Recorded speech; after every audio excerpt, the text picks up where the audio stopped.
जय हिंद दोस्तों, वंदे मातरम।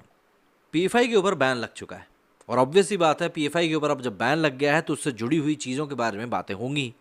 अब ऐसे में ही एक बार फिर से ट्विटर चर्चा में आ गया है। दरअसल जब से नए डिजिटल कानूनों को लेकर भारत में काम शुरू हुआ था, तब से ही ट्विटर इस चीज़ के खास खिलाफ था। ट्विटर का कहना था कि किसी भी गवर्नमेंट को ये अधिकार नहीं होना चाहिए कि वो सोशल मीडिया को रेगुलेट कर सके। लेकिन भारत सरकार का कहना था कि सोशल मीडिया पर कई लोग अराजकता फैलाते हैं, विदेशों में बैठकर फैलाते हैं और कई सारी ऐसी चीज़ों को दिखाते हैं जो कि सरकार के लिए या देश के लिए सही नहीं होती। तो ऐसे में भारतीय गवर्नमेंट को इन चीज़ों को रेगुलेट करना ही होगा। और सबसे बड़ी बात, यदि आप लोग हमारी जनता से पैसे कमाने की सोच रहे हैं, तब तो फिर ये चीज़ें और भी ज़्यादा करना बनता ही है।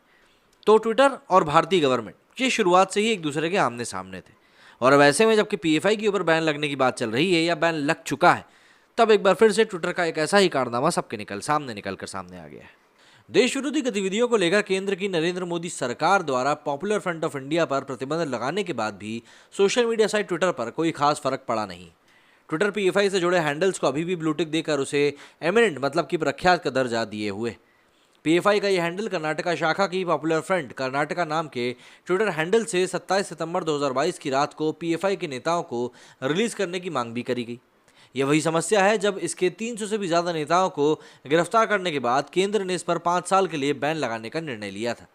सरकार द्वारा बैन लगाए जाने के बाद भी कर्नाटका पीएफआई के ट्विटर हैंडल के ब्लूटिक को नहीं हटाने पर सोशल मीडिया यूजर्स ने ट्विटर की भारत विरोधी रवैये की आलोचना करी।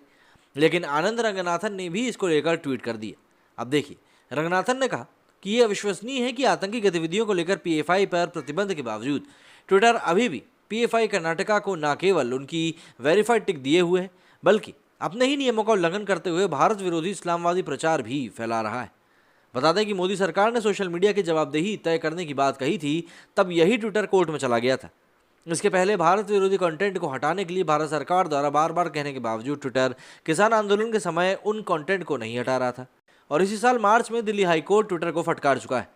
कोर्ट ने कहा था कि हिंदू देवी देवताओं को गाली देने वाले हैंडल को ब्लॉक नहीं किया गया, जबकि अन्य मजहब के प्रति अगर कोई हैंडल ऐसा करता है तो उस पर तुरंत कार्रवाई की जाती है।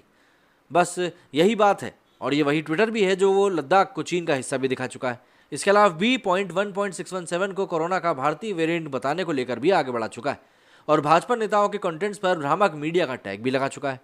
ट्विटर का ये दोहरा रवैया भारत विरोधी और हिंदू विरोधी दोनों ही रहा है। ऐसे में पीएफआई को लेकर मोदी सरकार का जो ये बैन निकलकर सामने आया और उसके बाद ट्विटर ने इसके ऊपर कोई भी कड़ी कार्रवाई नहीं करी है, तो वो एक बार फिर से सवालों के घेरे में आ गया है कि भाई आखिर किस तरीके से इन चीज़ों को वो टैकल कर रहा है। अब देखिए, ट्विटर को ये चीज़ समझनी पड़ेगी कि अगर वो भारत में ऑपरेट कर रहा है और भारत से पैसा कमा रहा है, तो कहीं ना कहीं उसको भारत के लोगों की, भारत की सरकार की भी बात को समझना पड़ेगा, मानना पड़ेगा। और यदि वो ऐसा नहीं करता है तो फिर वो खुद के लिए ही मुश्किलें बढ़ा रहा है। आपका इस बारे में क्या कहना है, मुझे कमेंट करके ज़रूर बताइएगा। मेरे इस वीडियो में फिलहाल इतना ही। जय हिंद, जय भारत।